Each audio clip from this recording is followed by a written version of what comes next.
जय हिंद दोस्तों। आज हम पढ़ेंगे भारत का भूगोल। इसके पहले हम भारत के भूगोल में पढ़ा चुके हैं हिमालय पर्वत तंत्र। ठीक, और आज हम शुरू करेंगे भारत का भूगोल में। क्या शुरू करेंगे? उत्तर भारत का विशाल मैदान। ठीक, उत्तर भारत का विशाल मैदान। ठीक, अब देखेंगे भौतिक विभाजन, हिमालय की प्रमुख नदियाँ, उत्पत्ति, मार्ग एवं मुहाना। ठीक, कहाँ से उत्पत्ति होती है, ठीक, अब मार्ग, कैसे मार्ग इनका, और मुहाना कहाँ बनता है। ठीक, तीनों के बारे में छोटी सी झलक देखेंगे। हमारा मेन फोकस है उत्तर भारत के विशाल मैदान पर। ठीक, ध्यान रखना। चलिए अब हम देखते हैं, आप लोगों को सामने लाते हैं उत्तर भारत का विशाल मैदान। ठीक, इसके बारे में पढ़ाएंगे। ठीक, मेन फोकस हमारा इसी पर है, उत्तर भारत के विशाल मैदान पे। ठीक, देखिए समझते समझाते चलेंगे तब ज़्यादा इजी हो जाता है। ठीक, आप लोग को जितना समझने में समय लगती होगी ना, मेहनत लगती है, उतना हमें समझाने में लगती है। चलिए कोई बात नहीं, मज़ा आता है पढ़ने में। अब हम देखते हैं परिचय एवं निर्माण। इनका परिचय और निर्माण थोड़ा देखेंगे, कैसे कैसे उत्तर भारत विशाल मैदान का निर्माण हुआ, इनके बारे में।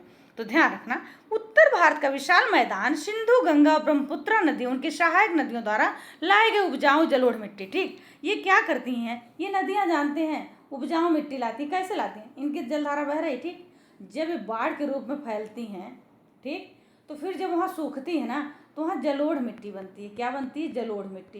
ये जलोढ़ मिट्टी इतनी उपजाऊ होती है, चाहे आप परवल लगाइए, चाहे तरबूजा, खरबूजा, ककड़ी, खीरा लगाइए, चाहे धान गेहूँ बोइए, गन्ना बोइए, शकरकंद बोइए, कुछ भी लगाइए, तो इनकी बहुत उपजाऊ शक्ति इतनी ज़्यादा होती है कि वो अच्छी पैदावार देती हैं। ठीक, तो इन्हीं को कहते हैं जलोढ़ मिट्टी। ये जलोढ़ मिट्टी क्या होती है? बहुत उपजाऊ होती है। ठीक, याद रखना।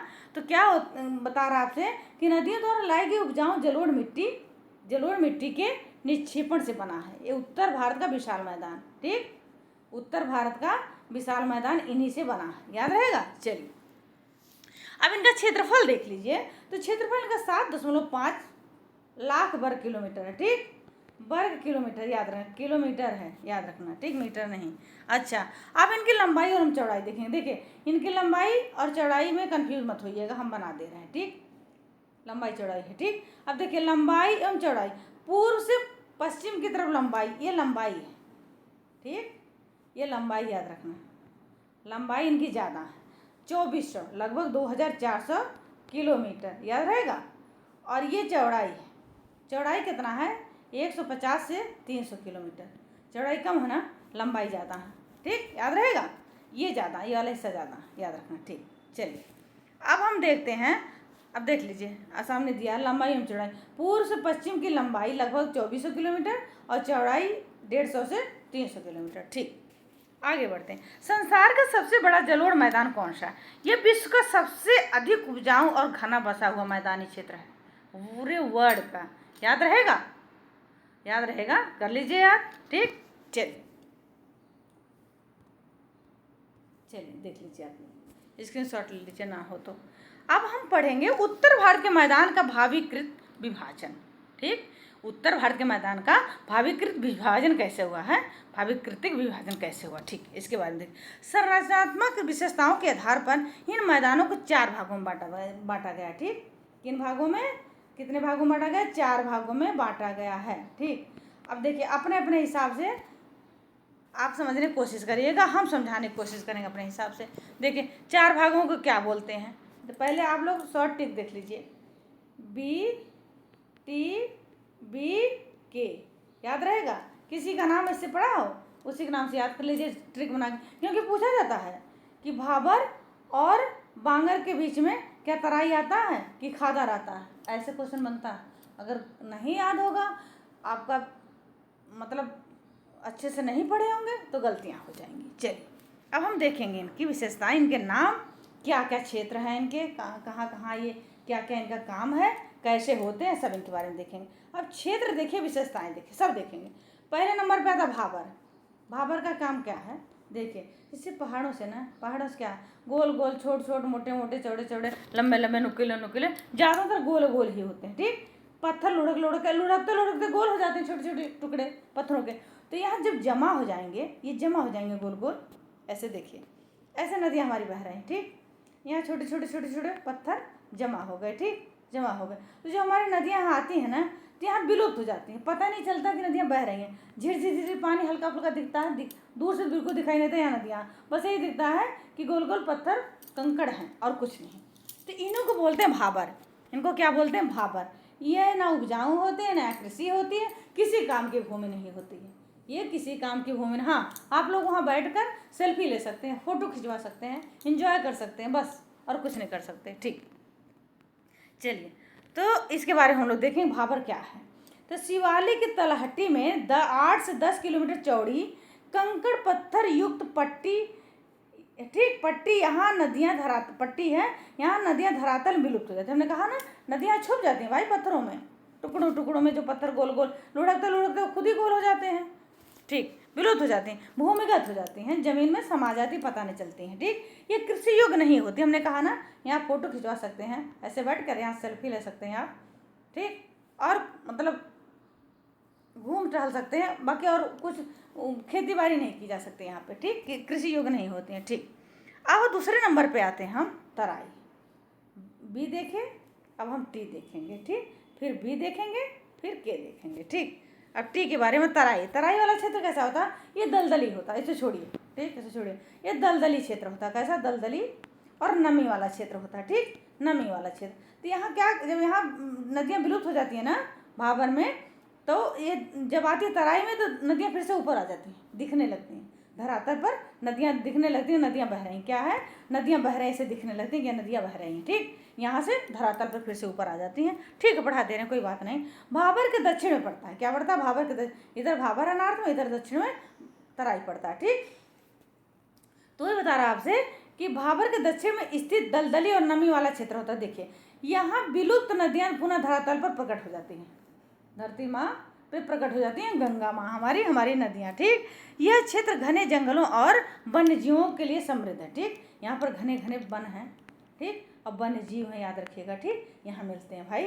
अब यहाँ नदियाँ भी बहती हैं, नदियाँ बहेंगी तो जीव तो रहेंगे, पानी पिएंगे, घूमेंगे, घर दलदली घूम होगी, नमी वाले क्षेत्र होगा, तो यहाँ तो जंगल उगल तो उगेंगे ही ना। ठीक, आगे बढ़ते। अब हम देखते हैं बांगर। बांगर क्या होता है? बांगर है माँ पुराना, क्या होता है? ये पुराना खादर होता है। अरे भाई, क्या लिखना, क्या लिख रहे हैं हम? ये पुराना क्या होता है? ये पुरानी क्या होती है? जलोढ़ मिट्टी होती हैं, बाद में चल के ये बांगर में बदल जाती हैं।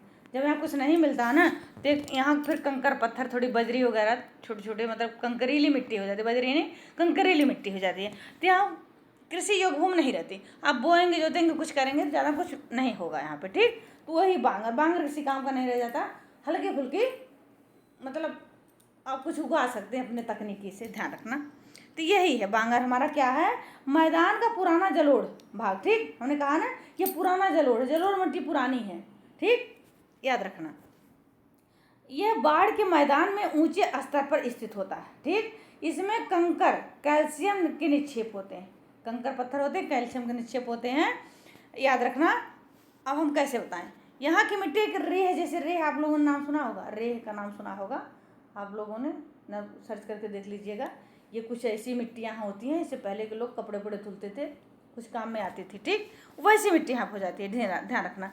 तो कंकर, कैल्शियम के निक्षेप पाए जाते हैं यहाँ पे। यह कम उर्वरा वाली होती है। ठीक, ठीक, यहाँ ये कम उपजाऊ होती है। ठीक, चलिए, अब हम बढ़ते हैं खादर की तरफ। खादर की तरफ, खादर हमारी जलोढ़ मिट्टी खादर होती है। ठीक, जलोढ़ मिट्टी होती है, इसी को खादर बोलते हैं। ठीक, कैसे जलोढ़ होती है? देखिए, हमारी नदियाँ बह रही हैं, ठीक, ऐसे बह रही। जब पानी का स्तर बढ़ेगा तो बाढ़ का रूप लेंगे ना, फैलेंगे ना, और यहाँ पर और मतलब दूर तक फैलेंगे। तो जब ये पानी सूखेगा ना, तो मिट्टी तो रह जाएंगी। तो इनके बहाकर लाया हुआ गाद जो होता है, जो बहाकर लाते हैं, गाद होता है पहाड़ों से, पठारों से, जंगलों से, जो कुछ बहाकर लाती हैं, वहाँ रुक जाता है ना, ये रुक जाएगा। तो इसमें बहुत मिनरल्स वगैरह होते हैं। ठीक, तो बहुत उपजाऊ होती हैं। क्या होती हैं? बहुत उपजाऊ होती हैं। यहाँ पर कुछ भी बोएंगे तो बहुत अधिक मात्रा में इनकी मतलब उपज होगी। ठीक, अच्छी पैदावार देंगे। तो यही के बारे में है यहाँ पे, खादर के बारे में याद रखना आप लोगों के भाषा में, अपनी भाषा में खादर। देखिए, नदियों के बाढ़ का नया जलोढ़ मैदान हर साल बाढ़ का नया पानी और उपजाऊ मिट्टी लाता, हर साल लाता। ठीक, और क्या करते हैं? कृषि के लिए अत्यधिक उपजाऊ होते हैं। जब हम आप लोग कृषि करेंगे ना, तो खूब ढेर सारी मात्रा में धान गेहूँ जो भी बोएंगे उगेगा। ठीक, हमारा खत्म हो गया, ये 4 विभाजन था हमारा। देखिए, ये 4 विभाजन था दक्षिण भारत के मैदान का। देखिए क्या था हमारा, उत्तर से दक्षिण, ठीक, नॉर्थ से साउथ विभाजन था, 4 भागों में बटा था हमारा, ठीक, उसके बारे में हम पढ़ा चुके हैं। अब हम आएंगे प्रादेशिक विभाजन। ये प्रादेशिक विभाजन क्या, 3 प्रादेशिक विभाजन, तीनों के बारे में पढ़ाएंगे, ठीक। अब हम पहले नंबर पे पढ़ेंगे पंजाब का मैदान। ये पंजाब का मैदान क्या, सिंधु का मैदान, 2 नदियों के बीच में, 2 नदियों के बीच में है पंजाब का मैदान, याद रखना, ठीक। अभी हम देखेंगे, पढ़ेंगे, समझेंगे और समझाएंगे भी, ठीक। देखिए एक क्या है, सिंधु की सहायक नदियाँ द्वारा निर्मित यह दोआब 2 नदियों के बीच का भाग है, जिसे हम पंजाब का मैदान कहते हैं। अब सिंधु की सहायक नदियाँ कितनी है, 5, याद रखना, 5 सहायक नदियाँ हैं सिंधु की। कितनी, 5 सहायक नदियाँ हैं। कौन कौन सी हैं, नाम बताते हैं अभी फटाफट। झेलम, चिनाब, रावी, ब्यास, सतलज। फिर से, झेलम, चिनाब, रावी, ब्यास, सतलज। ऐसे इसको ट्रिक कैसे बनाए हम, GCRBS, कुछ ऐसे बना लीजिएगा आप लोग, ठीक। GCRBS ऐसा कुछ ट्रिक बनाएंगे तभी याद होगा, ठीक। याद रखना 5 नदियां हैं जो सिंधु की सहायक हैं। पंजाब का दोआब इसी में है, 2 नदियों के बीच में पंजाब का मैदान है, ठीक। 2 नदियों के बीच में है पंजाब का मैदान, याद रहेगा, ठीक। एक हमने देख लिया, एक तो मैदान देख लिया। अब दूसरा मैदान हम देखेंगे गंगा का मैदान। देखिए प्रादेशिक विभाजन है, ये 3 भागों में बांटा है, देख लीजिए तीनों के बारे में। अब हम गंगा का मैदान देखेंगे बहुत आराम से। तो गंगा का मैदान घग्गर से तीस्ता नदी तक फैला है। यह उत्तर प्रदेश, बिहार, पश्चिम बंगाल, हरियाणा और दिल्ली तक फैला है, ध्यान रखना। यूपी, बिहार, पश्चिम बंगाल, हरियाणा और दिल्ली तक फैला है, ठीक। 1 2 3 4 5 रहा, देखिए उत्तर प्रदेश 1, बिहार 2, पश्चिम बंगाल 3, हरियाणा 4, दिल्ली 5।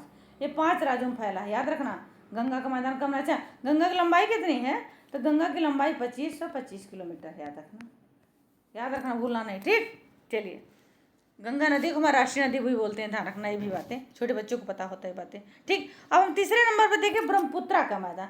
अब ब्रह्मपुत्रा का मैदान मुख्य रूप से सिर्फ असम में ही है ज़्यादा, ठीक। वैसे तो ब्रह्मपुत्रा हमारा अरुणाचल प्रदेश में प्रवेश करती है भारत में, वो बात दूसरी है, ठीक है, देखेंगे इसके बारे में। तो ब्रह्मपुत्रा का मैदान देखिए मुख्य रूप से असम में स्थित है और ब्रह्मपुत्र नदी प्रणाली में निर्मित है, ठीक। कहाँ पे, ब्रह्मपुत्र नदी प्रणाली में से निर्मित है, ठीक। अब हम आगे पढ़ेंगे, देखेंगे हिमालय से निकलने वाली प्रमुख नदियाँ। देखिए छोटी सी झलक देखेंगे हम लोग, छोटी सी झलक देखेंगे, फिर जब नदी तंत्र की वीडियो लाएंगे ना, बहुत अच्छे से पढ़ाएंगे, घबराइए नहीं। अब इनके बारे में देख लेते हैं थोड़ा सा।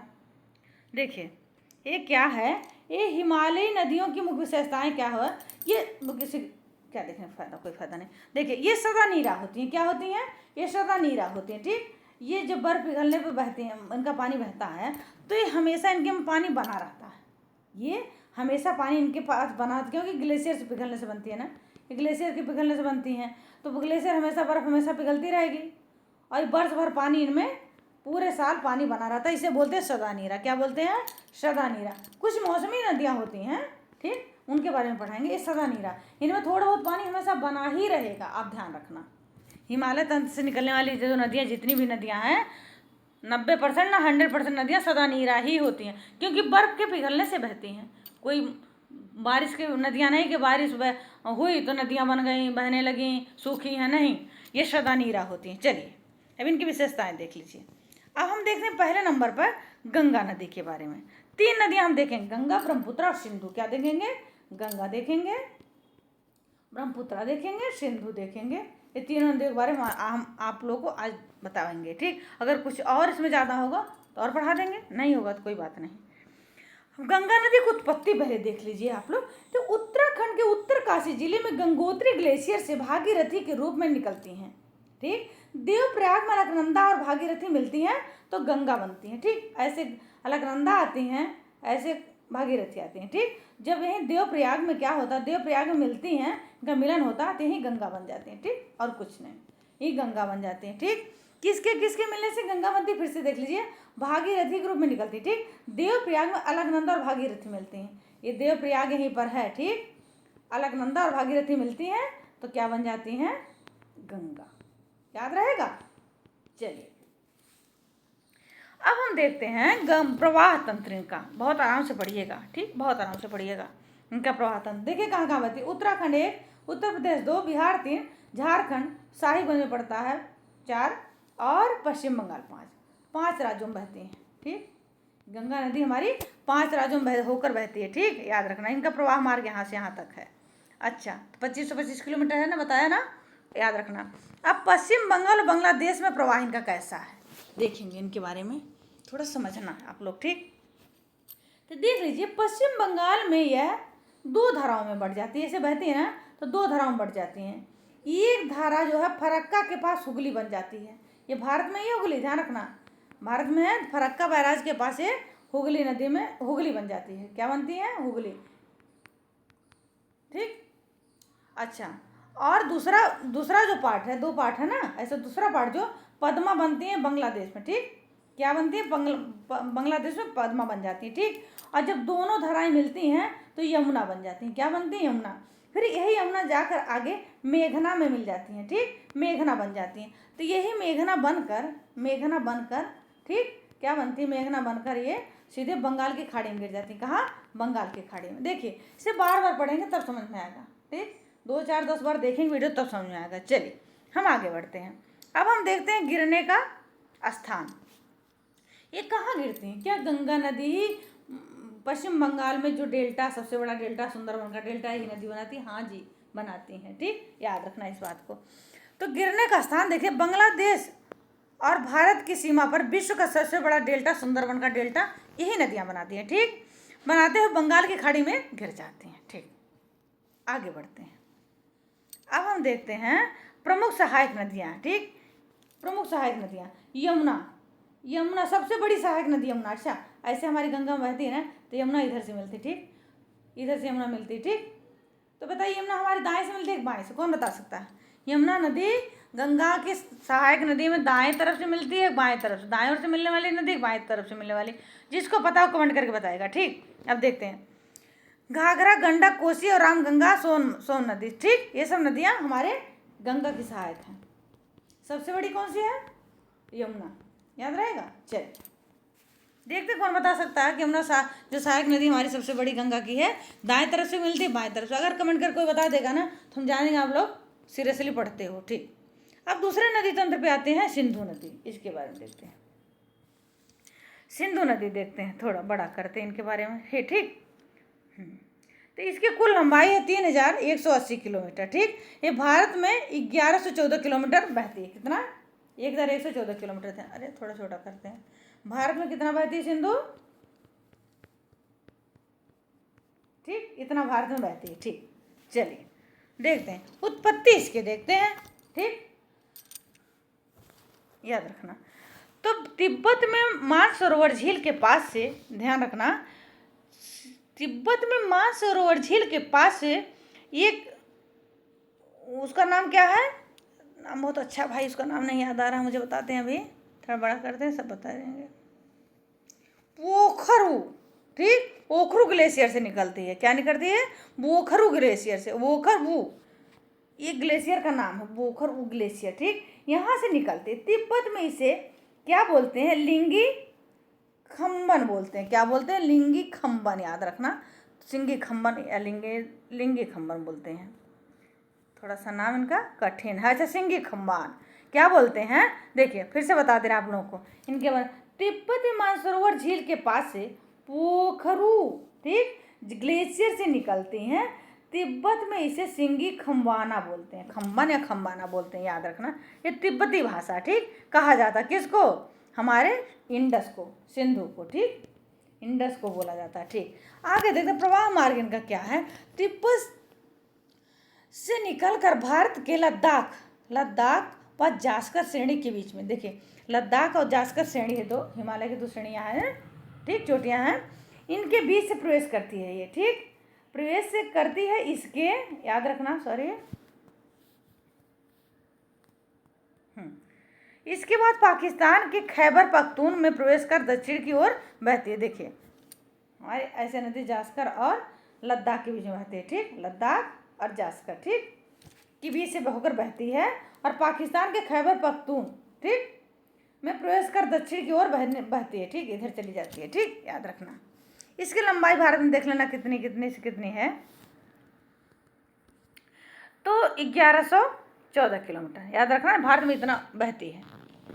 चलिए अब हम देखते हैं प्रवाह मार्ग इनका।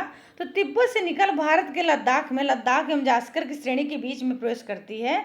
इसके बाद पाकिस्तान के खैबर पख्तूनख्वा में प्रवेश कर दक्षिण की ओर बहती है। इनका प्रवाह मार्ग है, इधर बहती, याद रखना, इधर बहती, इधर है, हमारी इंडस ऐसे बहती है, याद रखना। ठीक, अब देखते हैं गिरने का स्थान है इनका क्या है। तो गिरने का स्थान है, याद रखना, कराची, पाकिस्तान में, पूर्व में अरब सागर में गिरती है, यहाँ से बहती है, इधर अरब सागर में गिर जाती है। ठीक, आगे बढ़ते हैं। अब देखते हैं पंचनद। ये पंचनद क्या है, किसी को पता है पंचनद क्या है? मुख्य नदियाँ, ठीक, मुख्य नदियाँ। पंचनद क्या है? पांचों नदियों का संगम। क्या ना पंचनद, बताइए, कोई बता सकता है? तो याद रखना, झेलम,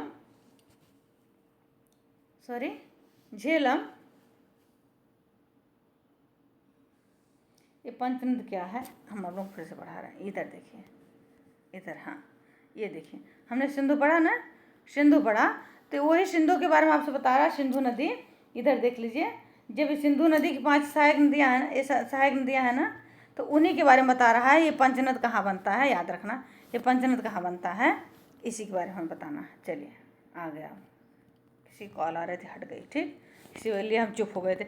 5 प्रमुख सहायक नदियाँ, ठीक, झेलम चिनाब सबसे बड़ी सहायक नदी है, ठीक, रावी, ब्यास और सतलुज, ये 5 नदियाँ पाकिस्तान के कहाँ पे, मिठानकोट में, सिंधु में मिलती। देखिए ये हमारी सिंधु बहती है, यहाँ पे किसी ध्यान का, सिंधु बहती है ना, जिससे 5 नदियाँ मिलती हैं। ठीक, ये कौन कौन सी नदियाँ हैं? तो जब एक जगह जाकर मिलती है ना, उसी को पंचनद बोलते हैं। ये मिठानकोट में मिलते हैं, कहाँ, मिठानकोट में, याद रहेगा। तो देखिए झेलम चिनाब, ठीक, ये सबसे बड़ी सहायक है। झेलम चिनाब जो है सिंधु की सबसे बड़ी सहायक, रावी, ब्यास और सतलज, ये 5 नदियाँ पाकिस्तान के मिठानकोट में मिलती हैं, तो वहीं पंचनद बनता है, उसी को पंचनद बोलते हैं। ठीक, और कुछ नहीं। अब ब्रह्मपुत्रा नदी देखते हैं, कुल लंबाई कितनी है, ब्रह्मपुत्रा की कुल लंबाई कितनी है, थोड़ा बड़ा करके पढ़ाएंगे। ये देखिए 2900 किलोमीटर, कितने, 2900 किलोमीटर, याद रखना। भारत में 916 किलोमीटर बहती है ब्रह्मपुत्रा, भारत में कितनी बहती है, 916 किलोमीटर। ठीक, इसकी लंबाई कुल कितनी है, तो 2900, 1000 के करीब करीब भारत में बहती है, ठीक, किलोमीटर। अब ब्रह्मपुत्रा नदी के बारे में हम लोग देखेंगे। उत्पत्ति देखिए, तिब्बत के मानसरोवर झील के पास से चेमायुंगमा ग्लेशियर से तिब्बत में इसे सांगपो कहते हैं। कहाँ से निकलती है, चेमायुंगमा ग्लेशियर है, चेमायुंग ग्लेशियर, ध्यान रखना, चेमायुंग ग्लेशियर है, यहाँ से ये निकलती है ब्रह्मपुत्रा नदी। ठीक, और तिब्बत में इसे क्या बोलते हैं, सांगपो बोलते हैं। क्या बोलते हैं तिब्बत में, सांगपो। ठीक, आगे बढ़ते हैं।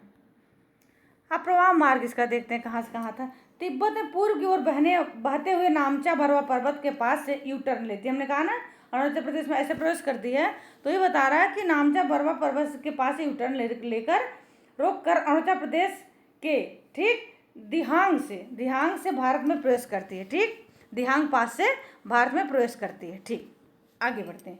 अब देखते हैं अरुणाचल प्रदेश में दिहांग नाम से जानी जाती है। अरुणाचल प्रदेश में क्या बोलते हैं, दिहांग।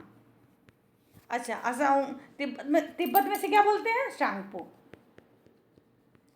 याद रखना। ठीक, बाकी ब्रह्मपुत्रा बोली जाती है। ठीक, असम में देख लीजिए, दिबांग और लोहित नदियों के मिलने पर ब्रह्मपुत्रा कहलाती है। जब ये आती है ना असम में आती है, इसमें लोहित मिलती है, और कौन मिलती है, एक नदी है दिबांग। जब दोनों नदियाँ मिल जाती हैं तब वही यही ये ब्रह्मपुत्रा बन जाती है। क्या बनती है, ब्रह्मपुत्रा, याद रखना बस। असम में विश्व का सबसे बड़ा नदी माजुली द्वीप है, इसी पर स्थित है। इस पर एक गांव बसा है। असम में माजुली द्वीप पर देखिएगा, आप लोग सर्च करके देख लीजिएगा, माजुली द्वीप पर एक गांव बसा है, इसी के द्वीप पर। ठीक, एक गांव बस गया है, इतना बड़ा द्वीप इसने बनाया है। ठीक, बांग्लादेश में देखिए, इसे प्रवेश करते हुए इसे यमुना कहा जाता है। देखिए हमने कहा ना, जब बांग्लादेश में और गंगा और ब्रह्मपुत्रा मिलती हैं तो वही यमुना बन जाती हैं। क्या बनती है, यमुना। ठीक, चलिए आगे बढ़ते हैं। गिरने का स्थान देखते हैं। तो गिरने का स्थान बांग्लादेश में गंगा में मिलने के बाद संयुक्त धारा मेघना कहलाती है। जब बांग्लादेश में दोनों धाराएं मिलती हैं तो मेघना कहलाती हैं। ठीक, क्या कहलाती है, मेघना। और मेघना बनकर ये बंगाल की खाड़ी में गिर जाती हैं। क्या करती हैं, मेघना बनकर बंगाल की खाड़ी में गिर जाती हैं। ठीक, अब प्रमुख सहायक नदियाँ देख लीजिए इसकी कौन कौन सी है। तो दिबांग, लोहित हमने आपसे बता ही दिया, ठीक। ये दिबांग और लोहित के मिलने से ब्रह्मपुत्रा बनती है, अभी बताया आप, ठीक आपको। अच्छा, और इसकी नदियां हैं जैसे सुबनसिरी, धनसिरी, मानसा, तीस्ता, जिया बरेली, पगलादिया, सब इसके सहायक नदियां, याद रखना, ठीक। ये सब इसकी नदियां हैं। दिबांग, अरे फिर से बता दें, दिबांग, लोहित, सुबनसिरी, घनसिरी, मानस, तीस्ता, ये सब पगलादिया, जिया बरेली, इस सब की सहायक नदियां हैं, याद रखना, ठीक। चलिए, अब हमारी वीडियो ख़त्म होती है। ये एक झलक थी, ये हिमालयी तंत्र नदियों की एक झलक थी। हमने कहा पढ़ा दें इसको, क्योंकि जब उत्तर भारत का विशाल मैदान पढ़ा रहे हैं तो नदियों के बारे में पढ़ा दें, पढ़ाना जरूरी था, ठीक। यहीं पर वीडियो हमारी ख़त्म होती है। अब शुरू होता है शिकायत का पिटारा। पूरी वीडियो देखकर जाइएगा, पूरी वीडियो देखकर जाइएगा, ठीक। लाइक, सब्सक्राइब, कमेंट और शेयर करना मत भूलिएगा प्लीज़, इसे ज़रूर करिएगा आप लोग। धन्यवाद।